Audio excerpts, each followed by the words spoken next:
Question में दिया है use big M method to solve the following LPP minimize z equal to 2x1 plus x2 subject to 3x1 plus x2 equal to 3 4x1 plus 3x2 greater than equal to 6 x1 plus 2x2 less than equal to 3 x1 x2 greater than equal to 0। देखो ये हमें पता होता है कि big M method के अंदर जो भी ऑब्जेक्टिव फंक्शन होता है वो हमेशा मैक्सिमाइज टाइप का ही होना चाहिए। यहाँ पर वो हमें मिनिमाइज टाइप का आया हुआ दिख रहा है, ठीक है। तो हम लोगों को सबसे पहले क्या करना होगा, ये जो गिवन ऑब्जेक्टिव फंक्शन दिख रहा है विच इज़ मिनिमाइज, हमें उसे मैक्सिमाइज में लाना होगा, ठीक है। तो वो करने के लिए हमें क्या करना होता है, सिंपली जो भी ऑब्जेक्टिव फंक्शन होता है उसे माइनस साइन से मल्टीपल करना होता है। तो देखो नेक्स्ट स्टेप में हम लोग क्या लिखेंगे, writing given LPP as follows. यहाँ पर वो सेंटेंस लिख दिया है, that is writing LPP as follows. आगे क्या करूँगा मैं, इसे मैं मैक्सिमाइज लिख दूंगा, ठीक है। ये क्या लिखा, मैक्सिमाइज, वो जेड डैश से डिनोट करेंगे, ठीक है। जेड डैश बनेगा मैक्सिमाइज किया वाला, और ये जेड को माइनस से मल्टीपल करें तो ये माइनस जेड आएगा, इज इक्वल टू क्या होगा आपके पास, -2 टाइम्स ऑफ x1, ठीक है। और ये -x2 हो जाएगा, ठीक है। ये x2 हो जाएगा, यहाँ पर ये 2 लिखा हुआ है, ठीक है। नीचे के सब्जेक्ट टू वाला पार्ट मैं एज इट इज़ लिख देता हूँ। देखो नेक्स्ट स्टेप में मैंने सब्जेक्ट के अंदर जो भी कंस्टेंट थे वो एज इट इज़ लिख दिए, ठीक है। तो ये अभी अपना फंक्शन हो गया मैक्सिमाइज टाइप का, सब्जेक्ट वाला पार्ट एज इट इज़ रहेगा। यहाँ पे ध्यान दो, हम लोग क्या लिखेंगे, Z dash is equal to लिख देंगे। सबसे पहले क्या दिख रहा है मुझे, -2x1 दिख रहा है, लिखा मैंने, -x2 भी लिख दिया। उसके पहले मुझे लिखना था writing given LPP as follows, या फिर rewriting given LPP as follows, ठीक है। वो वाला सेंटेंस मैं लिख दूंगा बाद में। इतना लिखने पर आपको फोकस कहाँ पे करना है, जो भी कंस्टेंट आए हुए हैं वहाँ पर ध्यान दो। पहले कंस्टेंट में हमें एक इक्वेशन दिख रहा है, इक्वेशन क्या है, 3x1 plus x2 equal to 3। इस इक्वेशन के अंदर इक्वल टू साइन है, यहाँ पर लेस देन या फिर ग्रेटर देन इस टाइप का कोई कन्फ्यूजन है नहीं, ठीक है। यहाँ पर इक्वल टू होने के कारण इस वाले इक्वेशन के अंदर वेरिएबल हम लोग अपनी तरफ से ऐड नहीं करेंगे। ये इसका मतलब ना ही स्लैक वेरिएबल आएगा जो कि ऐड किया जाता है, और ना ही सरप्लस वेरिएबल आएगा जो कि सब्ट्रैक्ट किया जाता है। यानी कि ये जो फर्स्ट कंस्टेंट है जहाँ वहाँ पर S1 नाम का कुछ नहीं होगा, S1 नाम का कुछ नहीं होगा, मतलब ना ही S1 ऐड होगा और ना ही S1 सब्ट्रैक्ट होगा, यानी कि S1 होगा ही नहीं, ठीक है। लेकिन यहाँ पर इक्वल टू होने के कारण इसके अंदर हम लोग पहला वाला यानी कि A1 आर्टिफिशियल कंसिडर करेंगे। पहला वाला क्यों, A1 ही क्यों, क्योंकि ये फर्स्ट में दिया हुआ है ना, ये फर्स्ट कंस्टेंट में क्या दिया हुआ है, ये 3x1 plus x2 equal to 3 होने के कारण इसके साथ एक आर्टिफिशियल वेरिएबल आएगा जिसे डिनोट किया जाएगा A1 से। और जितने भी आर्टिफिशियल वेरिएबल होते हैं वो हमें सारे अपनी तरफ से लिए हुए वेरिएबल के लास्ट में लिखने होते हैं, यानी कि अपनी तरफ से कौन से वेरिएबल आएंगे, S1 S2 S3, इस तरीके से जितने नंबर ऑफ कॉन्स्टेंट होते हैं उतने। लेकिन पहले ही कंस्टेंट में इक्वल टू होने के कारण ना ही यहाँ पर स्लैक वेरिएबल ऐड करेंगे ना ही सरप्लस करेंगे। इसका मतलब वो क्या करना होगा, मुझे S1 नहीं आएगा। तो दूसरे वाले लेकिन यहाँ से इतना पता हमें चला कि आर्टिफिशियल वेरिएबल 1 आएगा, 1 यानी कि A1 आएगा। दूसरे वेरिएबल पे आते हैं, यानी सॉरी दूसरे कंस्टेंट पे आते हैं, तो दूसरे कंस्टेंट पे क्या पता चलता है, दूसरा कंस्टेंट किस टाइप का है, greater than equal to type का है, ठीक है। ये अगर ये greater than equal to type का होता है तो वहाँ पर एक हमें सरप्लस वेरिएबल लेना होता है, ठीक है। सरप्लस वेरिएबल को क्या कहा जाता है, S2 कहा जाता है। तो यहाँ पर मैं कि जेड डैश इक्वल टू के सामने लिखते हो, यहाँ पर सरप्लस वेरिएबल का कोएफिशिएंट क्या दूंगा, 0 दूंगा, ठीक है। जो कहाँ से आ रहा है, सेकेंड वाले कंस्टेंट से आ रहा है, तो यहाँ पर क्या लिखूंगा, 0 S2 लिखूंगा। थर्ड कंस्टेंट देखो less than equal to type का, तो वहाँ पर भी एक वेरिएबल आएगा अपनी तरफ से जो लेंगे वो। पहले का S1 ऐड नहीं होगा, सेपरेट नहीं होगा, तो S1 लिखना ही नहीं है। उसके बाद S2 सरप्लस वेरिएबल है, सेकंड कंस्टेंट में वो सब्ट्रैक्ट किया जाएगा, और यहाँ पर S3 आएगा जो कि ऐड किया जाएगा। तो S2 और ये 0 S3 मुझे जेड डैश में लिखने हैं, 0 S3 लिखा। सारे वेरिएबल्स अपनी तरफ से ऐड करने थे, सरप्लस स्लैक वो ऐड कर दिए हम लोगों ने। उसके बाद हमें क्या लेने हैं, आर्टिफिशियल वेरिएबल लेने हैं। तो फर्स्ट कंस्टेंट के अंदर इक्वल टू होने के कारण वहाँ पर एक आर्टिफिशियल वेरिएबल होगा जिसका नेमिंग क्या होगा, A1 होगा, ठीक है, A1 होगा। लेकिन वो जेड डैश के इक्वल टू के आगे लिखते तो हमें क्या लिखना होगा, -MA1 लिखना होगा, ठीक है। अभी देखो ये सेकेंड वाला कंस्टेंट क्या दिख रहा है, greater than equal to type का। अगर greater than equal to type का होता है कंस्टेंट तो वहाँ पर भी हमें आर्टिफिशियल वेरिएबल लेना होगा। इस बार वो A2 होगा, A2 क्यों, क्योंकि वो सेकेंड कंस्टेंट में आया हुआ है, और जिसका कोएफिशिएंट हम लोग क्या रखेंगे, -M देकर जेड डैश में लिख देंगे, ठीक है। -M लिखा, और यहाँ पर मैं क्या लिखूँगा, A2 लिखूँगा, ठीक है। और इक्वल टू के सामने यहाँ पर कुछ नहीं होगा, मतलब ये ऑलरेडी इक्वल टू के आगे ही लिखा हो, तो और आगे इक्वल टू कुछ नहीं देना हमें। इसे हम लोग इक्वेशन 1 से बाद में रिप्रेजेंट करेंगे, फिलहाल ये ऐसे ही रखो। अभी फर्स्ट कंस्टेंट की तरफ ध्यान देना। फर्स्ट कंस्टेंट क्या था, इक्वल टू टाइप का था ना, तो वहाँ पे मुझे क्या लिखना होगा, नीचे ये 3x1 लिख लेता हूँ, 3x1 लिखा। यहाँ पर क्या आएगा, मेरा x2 आएगा। S1 ऐड नहीं हो रहा, सब्ट्रैक्ट नहीं हो रहा, इक्वल टू होने के कारण, तो S1 तो नहीं लिखेंगे, ऐड भी नहीं हो रहा, सब्ट्रैक्ट भी नहीं हो रहा है। यहाँ पर सेकंड वाले कंस्टेंट में सरप्लस वेरिएबल क्या आएगा, S2 आएगा, जो कि माइनस होगा।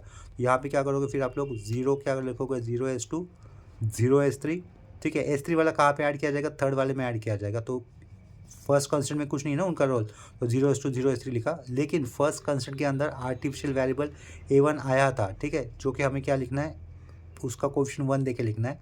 और फर्स्ट कंस्टेंट के अंदर आर्टिफिशियल वेरिएबल A2 नहीं है, तो उसका कोएफिशिएंट क्या दोगे, 0 A2 दोगे, और इक्वल टू के सामने क्या लिखोगे, ये आया हुआ 3 लिख दोगे, ठीक है। इसके बाद अभी हम लोग उसके नीचे के कंस्टेंट पे आ जाता है। वो कंस्टेंट कैसा है, greater than equal to type का है। तो यहाँ पर शुरुआत में क्या लिखोगे आप लोग, 4x1 लिखोगे। आगे क्या आएगा, ये 3x2 आएगा, ठीक है। यहाँ पर देखो सेकेंड कंस्टेंट है, ये सेकेंड कंस्टेंट के अंदर सरप्लस वेरिएबल हमें आ रहा है, जो कि क्या था, सेकेंड S2 होगा। तो सरप्लस वेरिएबल होने के कारण वो माइनस S2 लिखना होगा उसका कोएफिशिएंट, ठीक है। और ये तीसरा वाला नहीं आ रहा, तो तीसरा वाले का कोएफिशिएंट क्या लिखोगे आप लोग, 0 S3 लिखोगे। यहाँ पर आर्टिफिशियल वेरिएबल 1 नहीं आएगा, तो उसका कोएफिशिएंट क्या लिखोगे आप लोग, 0 A1 लिखोगे। लेकिन आर्टिफिशियल वेरिएबल सेकंड आ रहा है, क्योंकि सेकंड कंस्टेंट है और greater than equal to type का। तो यहाँ पे क्या लिखोगे आप लोग, प्लस A2 लिखोगे, इक्वल टू क्या करोगे, अभी 6 कर दोगे। लास्ट वाला कंस्टेंट तो बहुत ही ईजी है। सिंप्लेक्स मेथड्स में हम लोगों ने जितने भी कंस्टेंट हुआ करते थे वो less than equal to type के थे, तो वही कंस्टेंट हमें यहाँ पर अप्लाई कर देनी है। लास्ट वाले कंस्टेंट में हम लोग कैसे लिखेंगे, यहाँ पर x1 प्लस 2x2, ठीक है। 0 S2 आएगा, क्योंकि S2 ऐड नहीं हो रहा है इसके अंदर, लेकिन S3 ऐड किया जाएगा। थर्ड कंस्टेंट था, less than equal to type का था, S3 ऐड किया जाएगा, ठीक है। यहाँ पर आर्टिफिशियल वेरिएबल नहीं आ रहे, तो क्या लिखोगे, 0 A1 लिखोगे प्लस 0 A2 लिखोगे, ठीक है। इक्वल टू के सामने कितना होगा, ये 3 होगा। अभी इसको नंबरिंग कर देता हूँ, ये 1 हो गया, ये मेरा 2 हो गया, यहाँ पर 3 लिखा, और यहाँ पर क्या लिखा, 4 लिखा, ठीक है। तो देखो इतना ऐसा करने के बाद हमें क्या करना होता है, हमें ये -MA1 और ये -MA2 गायब कर देना है, यानी कि कैंसिल कर देना है। वो कैसे कैंसिल किया जा सकता है, देखो इक्वेशन नंबर 2 के अंदर आपको A1 आया हुआ दिख रहा है। अगर इस इक्वेशन नंबर 2 को मैं M से मल्टीपल करता हूँ, तो यहाँ पर इस पोजीशन पे क्या बनेगा, MA1 आया हुआ, ये जो भी इक्वेशन बनेगा वो अगर मैं इसके अंदर ऐड कर देता हूँ फर्स्ट के अंदर, तो -MA1 और प्लस MA1 ये कैंसिल हो जाएगा। सिमिलरली देखो यहाँ पर कौन सा वाला, थर्ड इक्वेशन, देखो थर्ड इक्वेशन के अंदर हमें A2 आया हुआ दिख रहा है, तो हम लोग क्या करेंगे, A2 को भी M से मल्टीपल कर देंगे, वो बन जाएगा प्लस MA2, ये वाला पर्टिकुलर पार्ट। और ये उसी तरीके से पूरा ये जो भी इक्वेशन होगा, इक्वेशन 3 को M से मल्टीपल करने के बाद आने वाला, वो अगर हम लोग इक्वेशन नंबर 1 के अंदर ऐड कर देंगे, तो क्या कैंसिल हो जाएगा, -MA2 भी कैंसिल हो जाएगा, ठीक है। तो देखो ये इक्वेशन ठीक से देखो, मैं नेक्स्ट स्टेप में क्या करूँगा, इक्वेशन 2 और 3 को मल्टीपल कर दूंगा M से, ठीक है। वही स्टेटमेंट मैं यहाँ पे लिख देता हूँ, मल्टीप्लाइंग, या फिर मल्टीप्लाई लिख देता हूँ, मल्टीप्लाई 2 and 3 बाय M, ठीक है। पहले वो कर देते हैं, एंड ऐड देम, एंड क्या कर देता हूँ, एंड ऐड देम, उनको मैं ऐड भी कर देता हूँ, ठीक है। देखो यहाँ पर क्या लिखा हुआ है, multiple equation 2 and 3 by M and add them, ठीक है। तो डायरेक्टली एडिशन होने पर जो इक्वेशन आएगा उसे मैं नंबर 5 से रिप्रेजेंट कर लेता हूँ। देखो यहाँ पर अगर 2 मैं M से मल्टीपल करूँगा और 3 को भी M से मल्टीपल कर दूँगा, तो यहाँ पे क्या हो जाएगा 3M, और यहाँ पे क्या हो जाएगा 4M, ठीक है। मैं यही से मैं x1 को कॉमन बाहर निकाल सकता हूँ। ये 3M प्लस मैंने 4M लिखा, एक ब्रैकेट के अंदर ही लिख दिया, और साइड में मैंने x1 दिखा दिया, ठीक है, प्लस दिया। आगे क्या दिख रहा है, x2, ये x2 मल्टीपल किया जाएगा M से, ये M हो गया, प्लस यहाँ पे क्या हो गया, 3M हो गया। ब्रैकेट के बाहर क्या लिख सकता हूँ मैं, x2 लिख सकता हूँ, ठीक है। ये हो गया अपना x2 का कोएफिशिएंट। 0 को किसी से भी मल्टीपल करो होता है 0, तो ये नहीं लिखूंगा। ये अगर मैं M से मल्टीपल करता हूँ तो ये क्या बन जाएगा, -MS2 बनेगा, ठीक है। तो यहाँ पर मैं लिखूंगा -MS2 लिखा, ठीक है। देखो 0 को किसी से भी मल्टीपल कर देता हूँ तो क्या होगा, 0 होगा। तो यहाँ पर मैं क्या लिख सकता हूँ, 0S3 लिख सकता हूँ। तो यहाँ पे मुझे आगे लिखना है 0S3 लिखा, ठीक है। दोनों को एडिशन करने के बाद होने वाली वैल्यू के बारे में बात कर रहा हूँ मैं। 0 किसी से भी साथ मल्टीपल करो होता है 0, यहाँ पर A1 मल्टीपल किया जाएगा M से, ये क्या आ जाएगा, MA1 आ जाएगा, ठीक है। तो यहाँ पे मैं क्या लिखूँगा, MA1 लिखूँगा। ये A2 0 को किसी से भी मल्टीपल करो होता है 0, तो ये ऊपर वाला नहीं आएगा, ये M से मल्टीपल होने पर ये क्या आ जाएगा, यहाँ पर MA2 आएगा, ठीक है। ये MA1 लिखा है, उसके आगे मैं क्या लिख सकता हूँ, MA2 लिख सकता हूँ। इक्वल टू के सामने देखो, इक्वल टू के सामने, ठीक है। ये क्या किया जाएगा, 3M होगा, और ये क्या होगा, 6M होगा, ठीक है। इक्वल टू के आगे मैं क्या लिख सकता हूँ, फिर M से मल्टीपल होगा तो ये 3M प्लस 6M, एडिशन भी था ना, लास्ट में लिखा था देखो, एंड ऐड देम। ये 6M प्लस क्या आया, 3M आया, लास्ट में ये M लिखा हुआ है, समझ लो आप लोग, ठीक है। इससे मैं इक्वेशन नंबर 5 से रिप्रेजेंट कर सकता हूँ। यही मैं एक बार फिर से लिख लेता हूँ, लास्ट वाला 3m + 6m मैं उसे 9m दिखा देता हूँ। इसी पॉइंट को मैं फिर से लिख रहा हूँ, 3m + 4m ब्रैकेट x। ये 3m + 4m मैं क्या लिख सकता हूँ, 7m लिख सकता हूँ ना, तो उसको भी एडिशन कर देता हूँ। मैंने वो कैंसिल कर दिया, इसे मैं क्या लिखूँगा, 7m लिखूँगा। साइड में क्या होगा, x1 होगा। m + 3m क्या हो जाएगा, 4m होगा। यहाँ पे 4m लिखा, साइड में क्या आएगा, x2 आएगा। यहाँ पर होगा -ms2 होगा, यहाँ पर ये 0s3 होगा, ठीक है। यहाँ पर ये +ma1 + ma2 is equal to what, 9m होगा। ये हो गया मेरा इक्वेशन नंबर 5, ठीक है। ऑब्जर्व करो, अभी इक्वेशन नंबर 1 और 5 को ऑब्जर्व करो। अभी मुझे क्या कर देना है, इक्वेशन नंबर 1 से क्या कहा मैंने, इक्वेशन नंबर 1 से मुझे इक्वेशन नंबर 5 सब्ट्रैक्ट कर देना है। तो वही मैं लिख दूंगा यहाँ पर, इक्वेशन नंबर 1 माइनस क्या लिखा है, इक्वेशन नंबर 5 कर दिया। ध्यान दो ठीक से, ये थोड़ा सा ऊपर कर देता हूँ। ये लेफ्ट साइड में क्या रहेगा, z' रहेगा। z' is equal to -2x1 minus 7m coefficient same, that is common coefficient क्या होगा, -2 -7m, कॉमन बाहर क्या होगा, x1 होगा। तो कैसा आएगा, ब्रैकेट के अंदर -2 -7m होगा, ब्रैकेट क्लोज, बाहर क्या लिखोगे, x1 लिखोगे।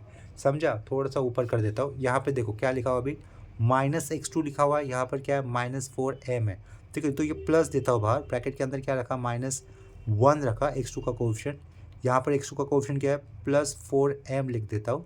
ब्रैकेट के बाहर क्या लिखा, x2 लिखा, ठीक है। सब्ट्रैक्शन हो रहा है, ये स्टेप समझने जैसा है, जितना कॉम्प्लिकेटेड स्टेप है नहीं। ये यहाँ पर 0s2 माइनस क्या किया जाएगा, दिस -ms2 किया जाएगा, तो वो क्या बनेगा, ठीक है। वो क्या हो जाएगा, +ms2 होगा ना, तो क्या लिखोगे आप लोग, +ms2 लिखोगे, ठीक है। इक्वेशन नंबर 5 को सब्ट्रैक्ट कर रहे हो, ये माइनस का साइन अपोजिट हो जाएगा। 0s3 वहाँ पर भी क्या है, 0s3, तो 0 का कोएफिशिएंट थोड़ी चेंज होगा सब्ट्रैक्ट होने पर, ये 0s3 रहेगा। 0 देखो +ma1 और ये -ma1 वो कैंसिल हो जाएगा, a1 को a1 रहेगा नहीं, मतलब क्या लिख लेता हूँ, 0a1 लिख लेता हूँ। ये +ma2 और ये -ma2 कैंसिल हो जाएगा, ठीक है, तो कुछ रहेगा नहीं। इसका मतलब यहाँ पे क्या लिखा मैंने, 0a2 लिखा। इसके बाद ये इक्वल टू के आगे देखो क्या आया हुआ है, 9m अगर यहाँ पे ऐड किया जाएगा, नहीं, इस 9am को पहले 9m को मैं पीछे लेकर इसमें ऐड करूँगा, ठीक है। पीछे लेकर ऐड कर दो तो यहाँ से क्या बचेगा, -9m रहेगा, ठीक है। क्या किया, इक्वेशन नंबर 5 को 1 से सब्ट्रैक्ट करते वक्त इक्वेशन नंबर 5 के इक्वल टू में जो 9m आया हुआ था ना, उसको मैंने कंसिडर किया कि वो इक्वल टू के पीछे लिया हुआ है, ठीक है। इसके कारण वो लास्ट में कैसा आएगा, -9m हमें लिखना है। अभी नेक्स्ट स्टेप में हमें क्या करना होगा, देखो ये जो z' के इक्वल टू के आगे जो भी आया हुआ है ना, वो हमें लेना है z' के इक्वल टू के पीछे लेना है, समझा। देखो z' के आगे क्या क्या दिख रहा है, हमें x1 का कोएफिशिएंट ये ब्रैकेट दिख रहा है, x2 का कोएफिशिएंट ये ब्रैकेट दिख रहा है, s2 का m दिख रहा है, s3 का 0 दिख रहा है, a1 का 0 और a2 का भी 0, और लास्ट में क्या दिख रहा है, -9m दिख रहा है, ठीक है। सिर्फ -9m को हम लोग इक्वल टू के आगे रखेंगे, बाकी का सारा पार्ट हम लोग पीछे लेके आएंगे।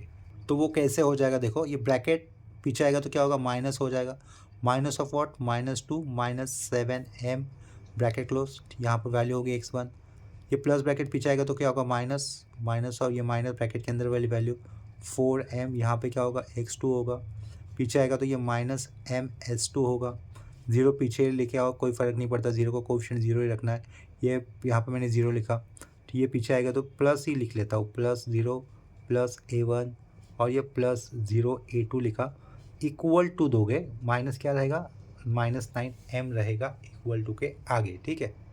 यहाँ पर लास्ट में एक छोटा सा मुझसे मिस्टेक हो गया, ठीक है। देखो इक्वेशन नंबर 5 जो बनाया हमने वो सही है। इसके आगे क्या करना था मुझे, इक्वेशन नंबर 5 को मुझे इक्वेशन नंबर 1 के अंदर ऐड करना था। क्या करना था, ऐड करना था इक्वेशन नंबर 1।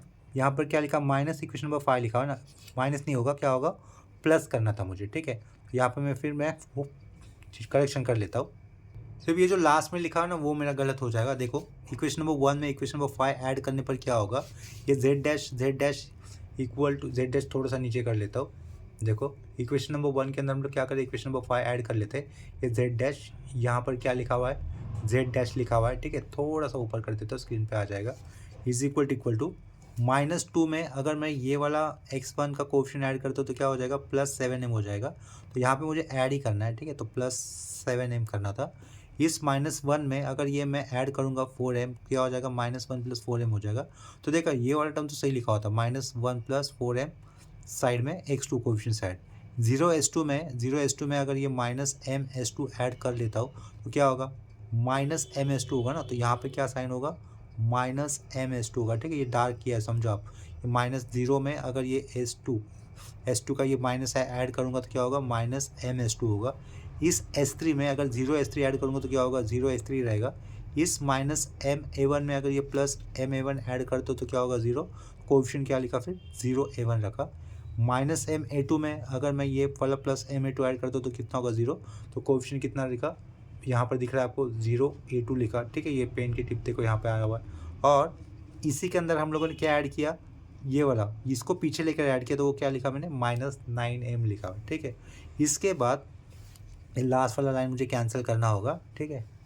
इस लास्ट वाला लाइन मेरा गलत था। इसके बाद क्या करोगे, जो भी इक्वल टू के आगे आया हुआ है वो हमें अभी लेके आना है इक्वल टू के पीछे, एक्सेप्ट -9m, ठीक है। इसका मतलब -9m को पीछे नहीं लिखे आओगे, लेकिन जितने भी x1 x2 s2 s3 a1 a2 दिख रहे हैं वो हमें लेफ्ट साइड लेके आने हैं। लेफ्ट साइड लेके आते हो तो अगर वो प्लस वाला टर्म है तो वो माइनस हो जाएगा, अगर माइनस वाला है तो प्लस हो जाएगा। लेकिन अगर उसका कोएफिशिएंट 0 है तो वो लेफ्ट साइड लेते आते वक्त मैं 0 लेकर ही लेके आऊँगा विथ साइन प्लस, ठीक है। तो देखो इसके आगे मुझे कैसे लिखना है, ये z वाला टर्म आपको दिख रहा होगा, यहाँ पे पीछे मैंने क्या लिखा, z' लिखा। z' के बाद ये ब्रैकेट अगर पीछे आएगा तो क्या होगा, माइनस होगा, माइनस ऑफ -2 + 7, ठीक है। यहाँ पर m होगा, इस 7 के साइड में m लिखा। अभी ब्रैकेट क्लोज, उसके साइड में होगा x1, ठीक है। यहाँ पर फिर से डार्क कर देता हूँ, z' माइनस, ये पूरा पीछे आएगा तो -2 + 7m ब्रैकेट में था, साइड में x1। अब ये पूरा ब्रैकेट पीछे आएगा तो माइनस होगा, माइनस ऑफ वॉट, -1 + 4m रहेगा। ब्रैकेट साइड में क्या है उसके, x2 है, ठीक है। -ms2 पीछे आता है तो +ms2 रहेगा। 0s3 का कोएफिशिएंट 0 है तो 0 क्या इक्वल टू के आगे, क्या इक्वल टू के पीछे, उसका कोएफिशिएंट तो 0 ही होगा ना। तो उसको मैं प्लस साइन देकर ही लिखता हूँ, 0s3। 0a1 पीछे है लेकिन प्लस साइन उसका प्लस 0 होने के कारण कोएफिशिएंट उसका मैंने प्लस साइन ही दिया, 0a1। आगे क्या लिखा, 0a2 लिखा। इक्वल टू के आगे क्या होगा, -9m होगा, ठीक है। इतना लिखने के बाद हमें आगे टेबल बनाना है। टेबल में आप लोगों को लिखना होगा राइटिंग टेबल एज फॉलोस या फिर सिंप्लेक्स टेबल। देखो यहाँ पर सिंप्लेक्स टेबल के अंदर जो भी रिक्वायर्ड कॉलम हो गए वो मैंने यहाँ पे ड्रॉ कर दिए। फर्स्ट कॉलम में लिखा है नंबर ऑफ इटरेशन, जिसे आप लोग इटरेशन नंबर भी लिख सकते हो। साइड में लिखा हुआ बेसिक वेरिएबल का कॉलम, उसके आगे लिखा हुआ कोएफिशिएंट ऑफ x1 x2, ये डिसीजन वेरिएबल है। साइड में कौन से वेरिएबल आए थे अपनी तरफ से लिए हुए, s2 s3 आए थे। पहला वाले कंस्टेंट के अंदर इक्वल टू होने के कारण स्लैक वेरिएबल या फिर सरप्लस वेरिएबल कुछ नहीं आने वाला था, तो उसको नेमिंग s1 से होता है, वो किया ही नहीं है। आगे आर्टिफिशियल वेरिएबल a1 और a2 लिखे हुए हैं, ठीक है। RHS और लास्ट वाला कॉलम लिखा हुआ है रेशियो के लिए, ठीक है। तो यहाँ पे आप लोग क्या करोगे, ये इस तरीके कॉलम ड्रॉ करने के बाद यहाँ से फिर से एक हॉरिजॉन्टल लाइन आएगी, ठीक है। और बेसिक वेरिएबल शुरुआत होगी अपनी z' से, और उसके पीछे इटरेशन नंबर हमेशा स्टार्ट होता है 0 से। तो यहाँ से 0 लिखा, बेसिक वेरिएबल में पहले क्या पुट किया, z', ठीक है। x1 का कोएफिशिएंट देखो, ये z' का रो दिख रहा है आपको, इसे मैं क्या कहूँगा, z' का रो। तो z' के रो में आपको x1 का कोएफिशिएंट कितना दिख रहा है, माइनस ऑफ 30 ब्रैकेट, माइनस अंदर जाएगा तो क्या होगा, 2 - 7m लिख सकता हो। तो x1 क्या लिखूँगा, 2 - 7m करूँगा, ठीक है। 2 - 7m कर दिया मैंने x1 के लिए। x2 उसके बगल में ही दिख रहा है तो x2 की वैल्यू में थोड़ा सा ऊपर देके लिखूँगा, छोटी देकर, माइनस माइनस प्लस 1 - 4m हो जाएगा। तो यहाँ पर देखो x2 के कॉलम में मुझे क्या लिखना था, 1 - 4m लिखना था, बहुत छोटे हैंड राइटिंग में नहीं लिखा है। x2 वाला, x1 का हो गया 2 - 7m, x2 का हो गया 1 - 4m। s2 का कोएफिशिएंट कितना दिख रहा है आपको, x2 का कोएफिशिएंट m है तो वो यहाँ पर लिख देंगे m। s3 का कोएफिशिएंट कितना दिख रहा है आपको, 0, a1 का 0, a2 का 0। RHS में ये क्या लिखोगे, -9m लिखोगे, ठीक है। इतना क्लियर हो गया। ये लिखने के बाद जो हम लोगों ने ऊपर इक्वेशंस बनाए थे, उसी इक्वेशन से हम लोग नीचे यहाँ पर बेसिक वेरिएबल के अंदर और कुछ वेरिएबल लिखे, आगे का उनके कोएफिशिएंट लिखेंगे, ठीक है। तो देखो सबसे पहले वाला कंस्टेंट क्या था अपने पास, ये इक्वल टू वाला था। इसके अंदर हम लोगों ने आर्टिफिशियल वेरिएबल क्या लिया था, a1 लिया था, ठीक है। इसके अंदर सरप्लस भी नहीं हुआ, स्लैक वेरिएबल भी नहीं हुआ, तो इसके कारण ये आर्टिफिशियल वेरिएबल आया है, तो हमें वो लिखना होगा a1। इसके बाद सेकेंड वाले कंस्ट्रेंट में देखो greater than equal to type होने के कारण यहाँ पर आर्टिफिशियल वेरिएबल हमने लिया था जो क्या था A2 था, ठीक है। और तीसरा वाला कंस्ट्रेंट कैसा था, less than equal to type का था, इसके अंदर स्लैक वेरिएबल ऐड किया गया था S3 नाम से, तो वो हम लोग यहाँ पर S3 लिखेंगे। इतना याद रखो, बिग एम मेथड के अंदर स्लैक या फिर सरप्लस वेरिएबल नहीं लिखने होते, ठीक है। उसकी जगह पे क्या, सरप्लस वेरिएबल नहीं लिखने होते। सरप्लस यानी कि जो वेरिएबल हम लोग सब्ट्रैक्ट करते हैं, ठीक है। Greater than equal to type होने के कारण जो वेरिएबल सब्ट्रैक्ट किया जाता है, यानी कि S1 S2 S3 जो भी जितने भी कंस्टेंट नंबर का वो वेरिएबल, वो नहीं लिखा जाता। इंस्टेड ऑफ दैट जो आर्टिफिशियल वेरिएबल आता है वही लिखना होता है, यानी कि A1 आया, A2 आया, वही लिखा। तीसरे में आर्टिफिशियल वेरिएबल नहीं आया लेकिन स्लैक वेरिएबल आया था S3, तो वो S3 लिखा, ठीक है। अभी हम लोग उसके कोएफिशिएंट लिखने का काम करेंगे। तो देखो ये A1 फर्स्ट वाले कंस्टेंट से या फिर इक्वेशन से आया था कहो, तो ये फर्स्ट यानी कि ये सेकेंड वाला क्या होगा, 3100। क्या लिखना है देखो मुझे, 310010, 310010 लिख दूंगा, इक्वल टू के आगे रहेगा 3। वो रो देखो यहाँ पर कोएफिशिएंट मैंने फिल कर दिया। इसके बाद सेकेंड वाले मतलब नेक्स्ट कंस्टेंट, ये इक्वेशन नंबर 3, 4 3 - 1 लिख देता हूँ पहले।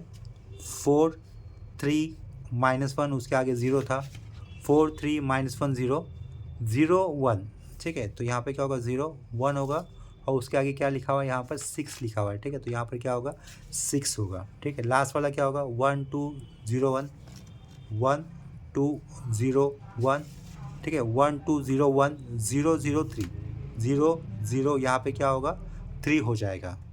आगे कॉलम को थोड़ा सा एक्सटेंड कर देता हूँ, इस पेज को थोड़ा सा ऊपर कर देता हूँ।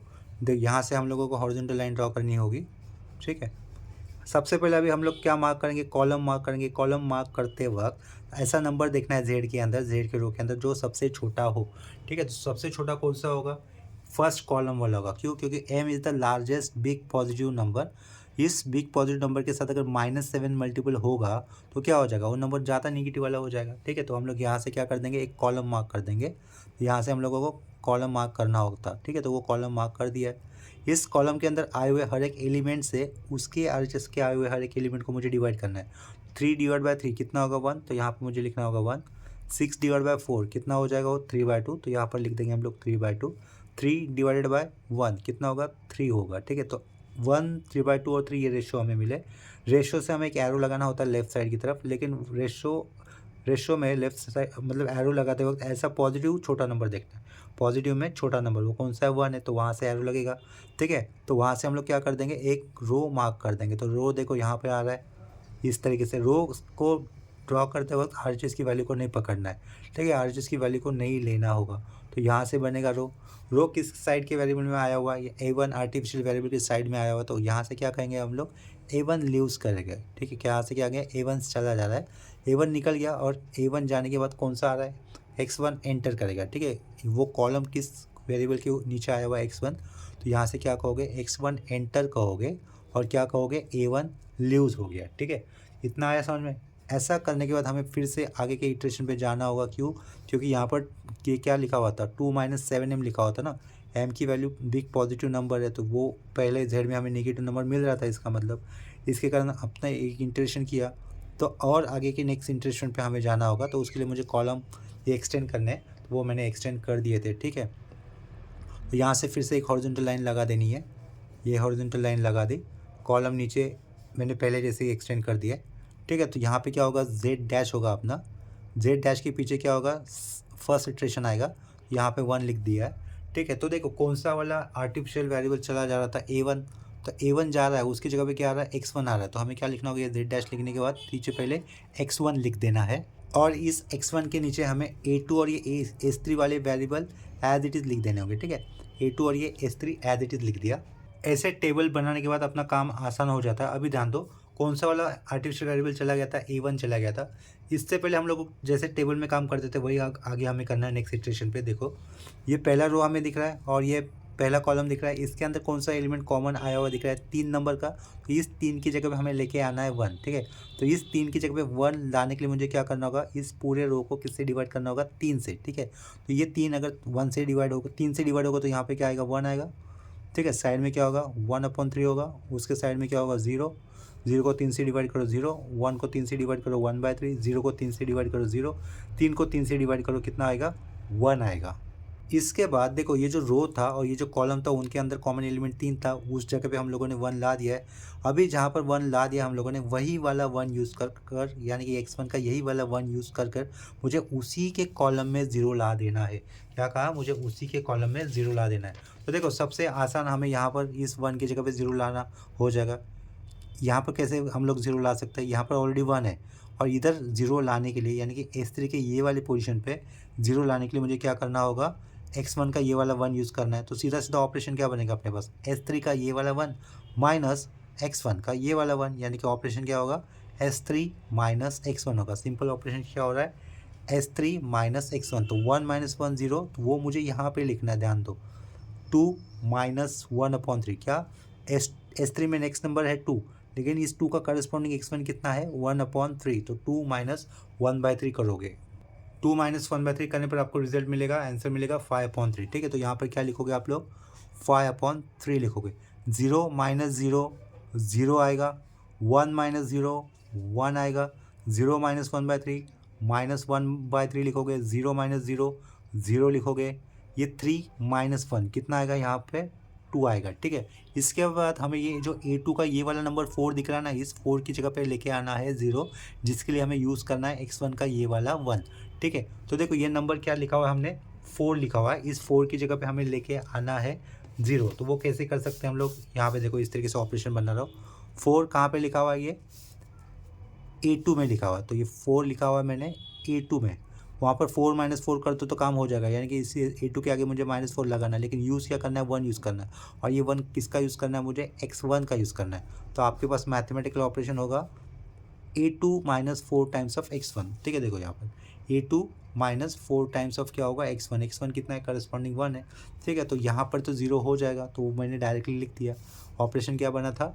A2 minus 4 times of x1, ये याद रखो। अभी A2 में नेक्स्ट नंबर क्या दिख रहा है आपको? 3 दिख रहा है, तो ये A2 की जगह पे क्या आएगा? अभी 3 आएगा। 3 माइनस 4 टाइम्स ऑफ x1 लिखा हुआ था। 3 माइनस 4 टाइम्स ऑफ x1 लिखा हुआ था। इस 3 का करस्पॉन्डिंग x1 वैल्यू कितनी है? 1/3 है। ठीक है, तो यहाँ पे क्या आएगा? 1/3 आएगा। 3 माइनस 4 टाइम्स ऑफ x1 था ना वो। आंसर कितना हो रहा है? 5/3। ठीक है, तो यहाँ पर क्या लिखोगे आप लोग? 5/3 लिखोगे। ठीक है, पहले उसके नीचे भी नंबर 5/3 आया हुआ था। A2 की value 3 minus 4 times of x1। ठीक है, सही किया है, सही किया। उसके आगे अभी आगे नंबर कितना है? A2 में -1 लिखा हुआ है, तो ये -1 लिखा। -1 माइनस 4 टाइम्स ऑफ इस -1 का करस्पॉन्डिंग x1 में वैल्यू कितनी है? 0 है। ठीक है, तो वो रिजल्ट कितना होगा? -1 ही रहेगा। यहाँ पर -1 ही करोगे। 0 नंबर है, 0 माइनस 4 टाइम्स ऑफ इस 0 का करस्पॉन्डिंग 0 ही है, तो यहाँ पर क्या आएगा? 0 ही आएगा। आगे क्या 0 है? 0 माइनस 4 टाइम्स ऑफ x1 यानी कि -4/3 लिखोगे इधर। ये माइनस होगा, ये 4/3 हो गया। ठीक है, A2 का नंबर 1 है। 1 माइनस 4 टाइम्स ऑफ x1 कितना होगा? ये 1 होगा। A2 में नंबर कितना लिखा हुआ है अभी? 6 माइनस 4 टाइम्स ऑफ इस 6 का करस्पॉन्डिंग x1 कितनी है? वैल्यू 1 है, तो वो कितना होगा? रिजल्ट 2 आएगा। ठीक है, अभी हमें सिमिलर टाइप का काम करना है। कहाँ पर? ये जो नंबर है ना 2 माइनस 7m, वहाँ पर 0 लाने के लिए करना है। ठीक है, देखो नंबर क्या है? 2 माइनस 7m है, वहाँ पर हमें लेके आना है 0। तो ये इस नंबर को 0 कैसे आ सकता है? इस प्लेस की जगह पे 0 कैसे आ सकता है? माइनस ब्रैकेट 2 माइनस 7m लिखने पर 0 आ जाएगा ऑटोमेटिकली। लेकिन ये किस में लिखा हुआ है? जेड के रो में लिखा हुआ है, तो ये हम लोग अपने से ले रहे हैं। तो माइनस ब्रैकेट के अंदर क्या लिखा? 2 माइनस 7m लिखा, और 1 कहाँ का यूज़ करना है? 1 यूज़ करना है x1 में से। तो अपने पास मैथमेटिकल ऑपरेशन इस तरीके से बन जाएगा। z minus bracket 2 minus 7m bracket close x1 होगा। ठीक है, देखो यहाँ से क्या लिखा है हमने? A1 ल्यूज लिखा हुआ है ना, तो इसका मतलब ये जो A1 के कॉलम के कैलकुलेशन थे मुझे करने की ज़रूरत नहीं थी, मैंने यहाँ पर दिखाया हुआ है। अगर आप लोग उसे नहीं भी करते हो तो एग्ज़ाम में मार्क्स नहीं कटेंगे, उसे एक्चुअली करना ही नहीं होता है। A1 निकल गया ना, A1 अगर निकला तो उसका कैलकुलेशन करने की कोई ज़रूरत नहीं थी। ठीक है, तो ये यहाँ पर फिलहाल लिखे हुए है, अगर नहीं भी लिखते तो आप लोग चल जाएगा अपना काम। ठीक है, तो अभी ध्यान दो, z की ये वाले प्लेस की जगह पे 0 लाने के लिए हम लोगों ने मैथमेटिकल ऑपरेशन क्या बनाया था? z minus bracket 2 minus 7m x1 की वैल्यू कितनी थी? 1 थी, तो यहाँ पर वो 0 आ रहा है, तो यहाँ पे मैंने डायरेक्टली 0 लिखा। साइड में देखो ये नंबर क्या है, जेड के साइड में 1 माइनस 4m लिखा हुआ है, तो इस जेड की जगह पे मैं क्या लिखूँगा, 1 माइनस 4m लिख लूँगा ब्रैकेट के अंदर ही।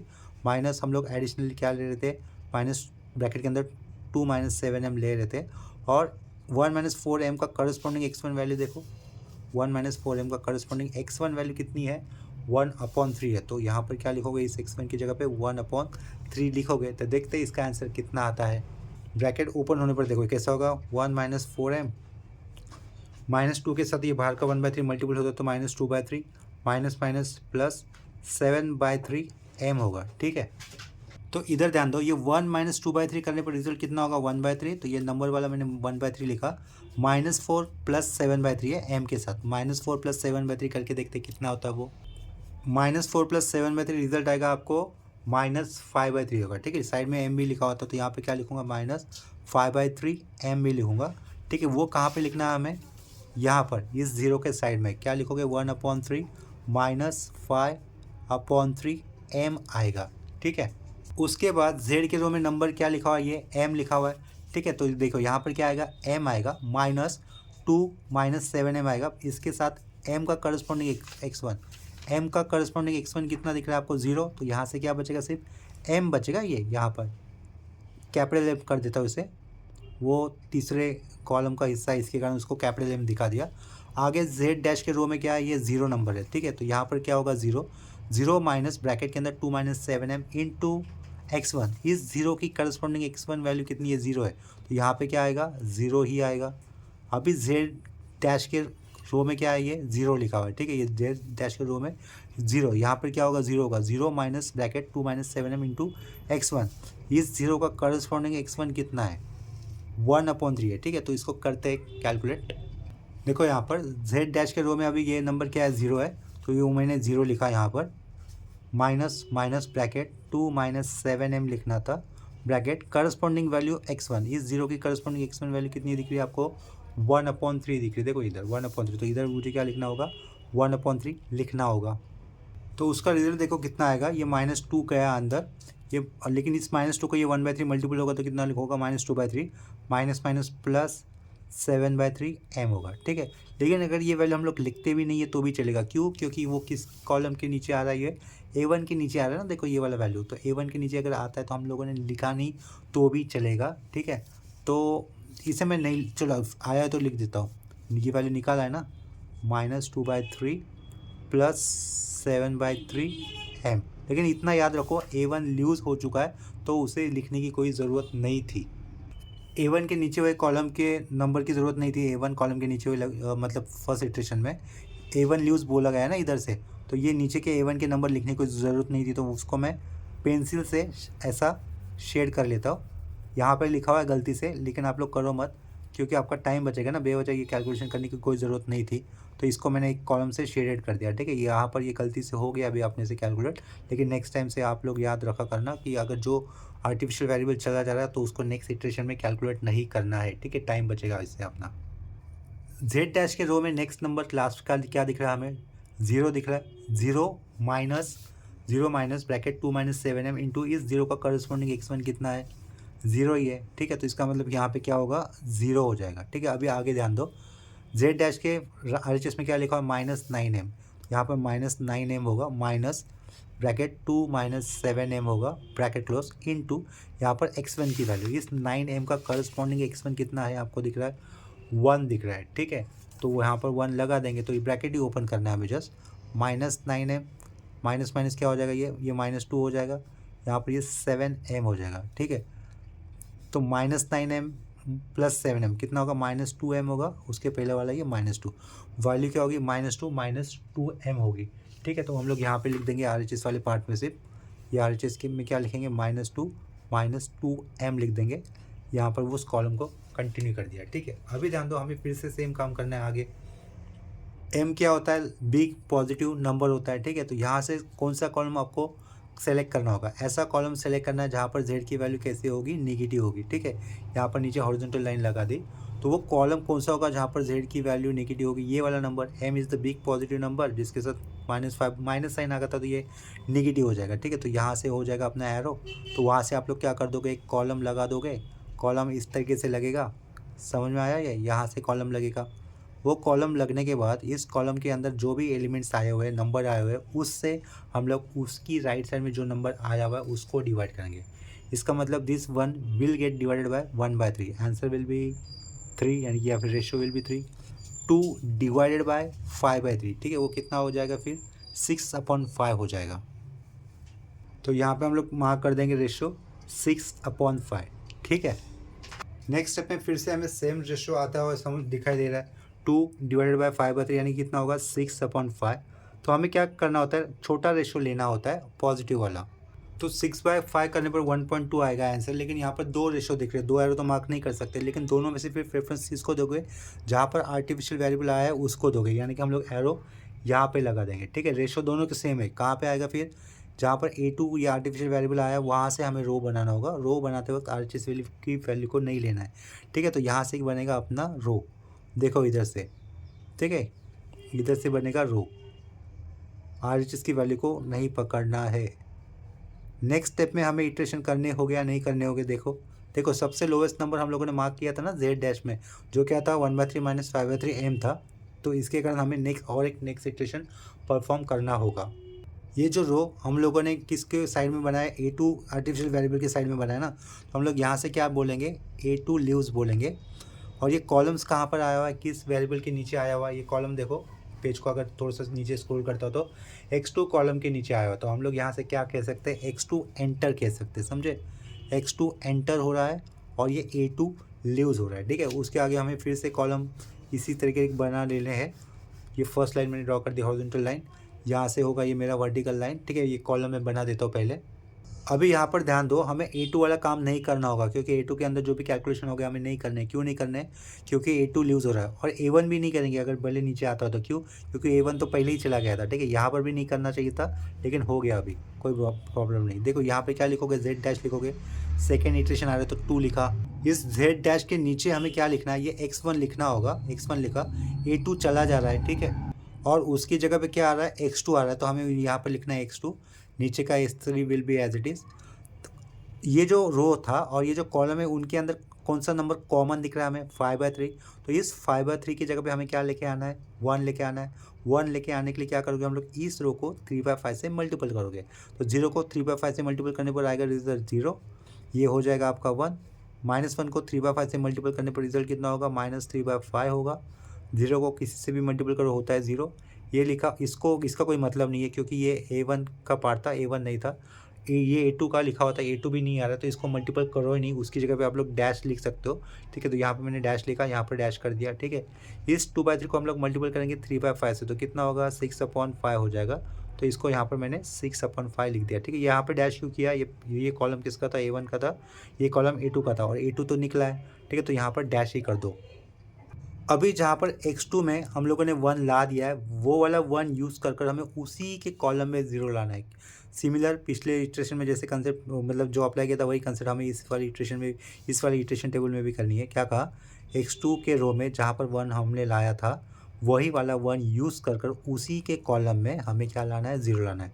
यानी कि इस 5/3 की जगह पे मुझे 0 लेके आना है, ऊपर वाले जो 1/3 लिखा हुआ वहाँ पर मुझे 0 लेके आना है, ये वाला 1 यूज़ कर उसके भी ऊपर Z डैश के रो में जहाँ पर लिखा हुआ 1/3 -5/3 m लिखा हुआ है, वहाँ पर भी हमें क्या लेके आना है, 0 लेके आना है, ठीक है। तो सबसे पहले Z डैश के रो में ही हम लोग 0 लेके आते हैं। तो Z डैश के इस 1 के ऊपर क्या लिखा हुआ है, 1/3 -5/3 लिखा हुआ है। तो देखो लिखा हुआ क्या है, ये पेज को ठीक कर लेता हूँ, ये 1/3 -5/3 लिखा हुआ है m, इसकी जगह पे लेके आना है मुझे 0। तो मैं क्या करूँगा, ये प्लस में लिखा माना, तो ब्रैकेट में -1/3 -5/3 m कर दूंगा, ठीक है। तो ये दोनों का सब्ट्रैक्शन 0 हो जाएगा। लेकिन ये कहाँ से उठाया हुआ हम लोगों ने, Z डैश से उठाया हुआ है, ठीक है। माइनस ये हमने लिया है, तो क्या लिखोगे, माइनस ब्रैकेट में 1/3 -5/3 लिखोगे, यहाँ पे क्या करोगे, m करोगे। लेकिन 1 यूज़ करना है आपको इसके साइड में, और ये कहाँ से लाना है आपको, 1 x2 में से लाना है। कहाँ से लाना है, x2 में से, ठीक है। तो यहाँ से मैंने क्या लिखा, x2 लिखा। तो ये बनेगा आपका मैथमेटिकल ऑपरेशन, ठीक है, Z डैश में रिस्पेक्टिव पोजीशन में 0 लाने के लिए, ठीक है। तो यहाँ पर मैं डायरेक्टली 0 कर दूंगा, इस 1 के नीचे ऊपर मैंने डायरेक्टली 0 कर दिया, ठीक है। तो यहाँ पर क्या होगा, देखो ऑपरेशन कैसे बना था, x2 x2 का अभी करस्पॉन्डिंग वैल्यू क्या है, ये z डैश के पहले नंबर के लिए 0 के लिए x2 का करस्पॉन्डिंग वैल्यू कितनी है, 0 है, तो ये यहाँ पे ये क्या होगा, 0 ही होगा। ठीक है, z डैश में नेक्स्ट नंबर क्या दिख रहा है आपको, m दिख रहा है। z डैश में नेक्स्ट नंबर क्या दिख रहा है अभी, m दिख रहा है। तो इस z डैश की जगह पे आप लोग क्या लिखोगे, m लिखोगे, माइनस या अपने से ले रहे थे हम लोग -1/3 -5/3 m ले रहे थे। इस m के लिए करस्पॉन्डिंग x2 देखो कितना था, इस m के लिए करस्पॉन्डिंग x2 कितना था, कितना दिख रहा है, -3/5 दिख रहा है। तो इस x2 की जगह पे मैं क्या लिखूंगा, -3/5 लिखूंगा। तो देखो इसका रिजल्ट कितना होगा, ये जो अंडरलाइन किया है ना उसका रिजल्ट देखो कितना आता है। साइड में दिखाता हूँ, इस वर्टिकल लाइन के साइड में माइनस, ये कितना होगा, -1/3 होगा, ब्रैकेट ओपन होने पर ये इधर आएगा, तो प्लस इस -1/3 के साथ ये 3/5 मल्टीपल होगा, माइनस माइनस प्लस प्लस 1/5 आएगा, m प्लस 1/5, ध्यान दो -1/3 के साथ क्या मल्टीपल होगा, ये -3/5 मल्टीपल होगा, minus minus plus 3 3 get cancel, 1/5 plus में, यहाँ पर माइनस माइनस क्या बना, प्लस बना, माइनस माइनस प्लस, बट ये वाला माइनस आता है तो कितना, फिर से माइनस, और ये रेसिप्रोकल में 5/3 3/5 कैंसिल होकर क्या बनेगा, m plus m minus m cancel, कितना होगा रिजल्ट, 1/5 होगा। ठीक है, तो यहाँ पर मैं क्या लिखूंगा, m की करस्पॉन्डिंग में z डैश में 1/5 लिखा। ठीक है, z डैश के रो में आगे क्या लिखा हुआ है, 0 लिखा हुआ है, यानी कि z डैश की जगह पे आएगा 0 minus bracket 1/3 minus 5/3 m bracket, इस 0 का करस्पॉन्डिंग x2 वैल्यू कितना है, 0 है, तो यहाँ पे क्या आएगा, 0 आएगा। यहाँ पर तो डैश लगा देने आपको, ये a1 का था, ये a2 का था, डैश लगा देना, वो नहीं करना है। ठीक है, अभी ध्यान दो, इधर क्या लिखा हुआ है, ये -2 लिखा हुआ है, तो यहाँ पर चेंजेस क्या हो गए वो देखो, ये -2 और -2m कहाँ पे लिखा हुआ है, हम लोगों ने इस z डैश की जगह पे लिखा हुआ था। ठीक है, तो वो लिख लेता हूँ मैं साइड में इस कॉर्नर में, -2 m हम लोग अपनी तरफ से क्या ले रहे थे, उसे उस पोजीशन पे 0 लाने के लिए माइनस ब्रैकेट में 1/3 -5/3 m था। अभी इसका करस्पॉन्डिंग x2 में वैल्यू देखो, इसका करस्पॉन्डिंग में x2 में वैल्यू कितनी है, 6/5। तो यहाँ पे मुझे साइड में क्या लिखना होगा, 6/5 लिखना होगा। ठीक है, तो ब्रैकेट ओपन कर देता हूँ, पहला -2 m हो गया, इस -1/3 के साथ क्या मल्टीपल किया जाएगा, 6/5 मल्टीपल किया जाएगा, तो ये कितना होगा, -2/5 बनेगा, नीचे 3 ऊपर 6 8 -2/5, minus minus plus 5 cancel, 6/3 plus 2m -2m cancel. ठीक है, -2 कितना होगा, ये -12/5 होगा, तो यहाँ पे क्या लिखूंगा मैं, -12/5 लिखा। ठीक है, नेक्स्ट स्टेप में हमें क्या करना है, अभी x2 का ये वाला 1 यूज़ कर कर हमें कहाँ पे 0 लाना है, x1 के यहाँ पर, जहाँ पर 1/3 लिखा हुआ वहाँ पर। तो ऑपरेशन देखो कैसे बनेगा अपना, x1 में क्या लिखा हुआ है, x1 में क्या लिखा हुआ है, 1/3 माइनस 1/3 करता हो तो काम बन जाएगा, लेकिन 1 यूज़ करना है हमें, ये 1 कहाँ का यूज़ करना है, x2 का, ये -1/3 हम लोग ले रहे थे, और ये 1/3 किसका था, x1 का था, राइट, x1 का था।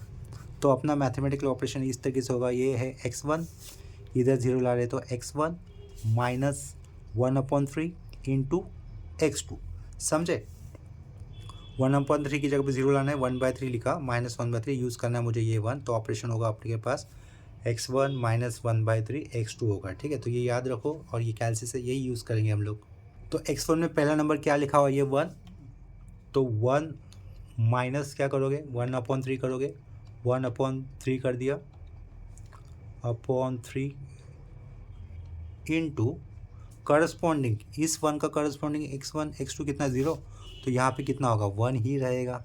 ठीक है, उसके बाद यहाँ पे तो 0 बन रहा है, कर दिया, 0 वैल्यू है, 0 - 1/3, 0 माइनस 1/3, उस 0 का करस्पॉन्डिंग x2, इस 0 का करस्पॉन्डिंग x2 कितना है, -3/5 इंटू -3/5, वैल्यू कितनी होगी, 1/5 प्लस में, तो यहाँ पे क्या लिखोगे, 1/5 प्लस में लिखोगे। ठीक है, आगे नंबर देखो, यहाँ पर क्या लिखा हुआ है, x1 के अंदर 0 लिखा हुआ है, 0 - 1/3, इसका करस्पॉन्डिंग वैल्यू कितना है, 0 ही है, तो यहाँ पे क्या होगा, 0 ही होगा। ठीक है, आगे के लास्ट के 2 कॉलम किसके लिए था, ये a1 के लिए था, ये a2 के लिए था, वो नहीं करना है क्योंकि a1 a2 निकल गए थे। ठीक है, RHS के कॉलम में अभी नंबर क्या लिखा हुआ है, यहाँ पर 1 लिखा हुआ है। ठीक है, तो ऑपरेशन क्या था अपना, 1 - 1/3, 1 - 1/3 इंटू क्या था, देखो इसे पे इंटू मेरा गलत जगह पे आ गया, उसे कैंसिल कर देता हूँ, साइड में इंटू क्या रहेगा, उस 1 का करस्पॉन्डिंग x2 वैल्यू कितनी है 6/5। तो यहाँ पे मुझे क्या लिख देना है 6/5 लिख देना है। तो रिजल्ट देखो कितना आएगा, इक्वल टू करने पर 3/5 आएगा। तो यहाँ पे मैं क्या लिखूंगा, इस x1 के RHS वाली साइड में 3/5 लिख दूंगा।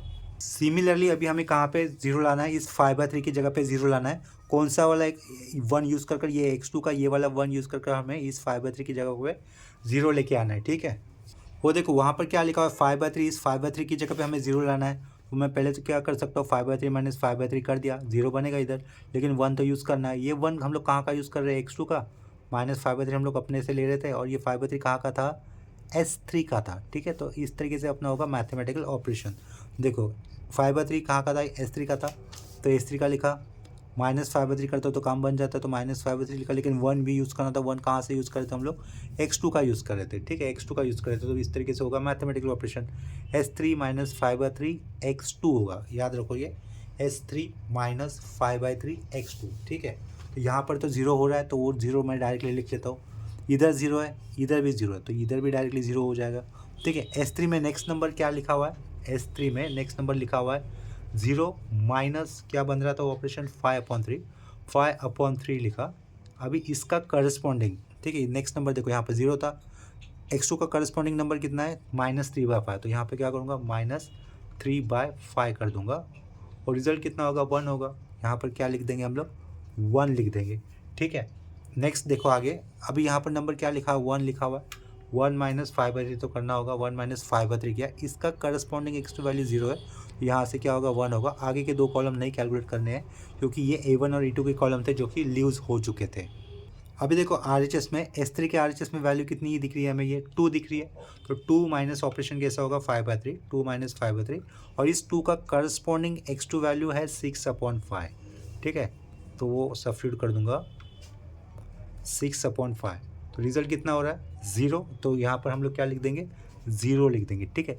ऑब्जर्व करो z डैश के रो में कहीं पर भी हमें नेगेटिव नंबर मिला है क्या, RHS वैल्यू छोड़ दो, z डैश के पीछे RHS के पीछे वाले में कहीं पर भी हमें नेगेटिव कोएफिशिएंट दिख रहा है, किसी वेरिएबल का नहीं दिख रहा है, ठीक है। इसका मतलब हमें आगे के इटरेशन पे जाने की कोई ज़रूरत है नहीं, अपना आंसर हमें आंसर यहीं से मिल जाएगा, ठीक है। ये लास्ट में मैंने एक हॉरिजॉन्टल लाइन लगा दी, z डैश ये क्या लिया गया था मैक्सिमाइजेशन लिया था, तो ये z डैश इक्वल टू क्या मिला हमें -12/5 मिला, ठीक है।